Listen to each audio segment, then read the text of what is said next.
Good afternoon. I am Tracy Spence with your newscast. This newscast is brought to you courtesy of BioLife Energy Systems. Come join the living. Call them at 800-875-5433. USA Credit Repair, the key to beautiful credit. You may call them at 800-786-1330.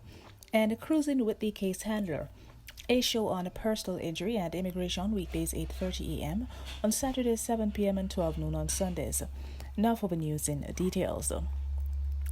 Jamaica's House of Representatives has commenced debate on the Dogs Liability for Attacks Act 2020, which provides for criminal and civil liability for an owner of a dog that attacks, injures, or causes the death of a person.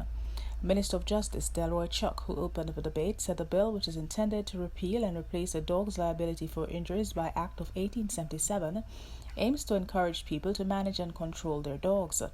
Chuck pointed out that the bill also aims to provide compensation to victims of dog attacks.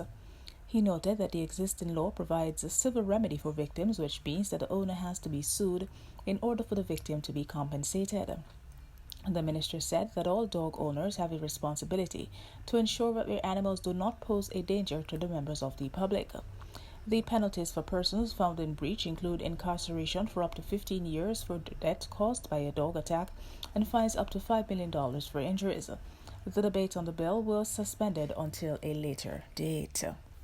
Jamaican Member of Parliament Fitz Jackson has cited a staff shortage at Gordon House as among the reasons which hampered the holding of key parliamentary committees.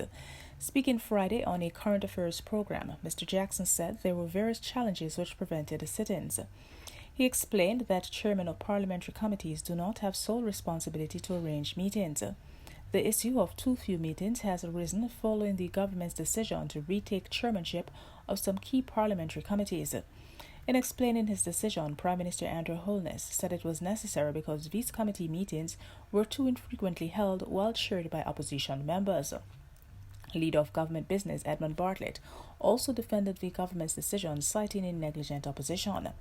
However, Mr. Jackson said Mr. Bartlett's statements on the matter are insincere because he is aware of the challenges faced by the committees where meeting times and understaffing are concerned. Mr. Jackson has also challenged claims that the parliamentary opposition was derelict in its oversight duties. The Cayman Islands has become the 19th participating state of the Barbados-based Caribbean Disaster Emergency Management Agency CDEMA, with official admission effective September 1, 2020. In a statement on Friday, CDEMA said the final decision was made at the 5th extraordinary meeting of the Council of CDMA in August, during which the ministers unanimously agreed to admit the British Overseas Territory to membership of the regional body. In a response, the Premier of the Cayman Islands, Alden McLaughlin, said he was thankful for the opportunity.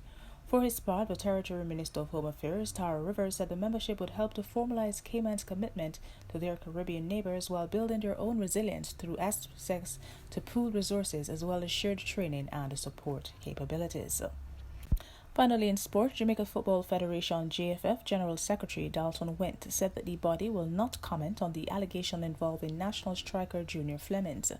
The 24-year-old, who plays for the United Soccer League USL team Phoenix Rising FC in the United States, was accused of using an anti-gay slur to a San Diego Loyal player during their playoff match on Wednesday night.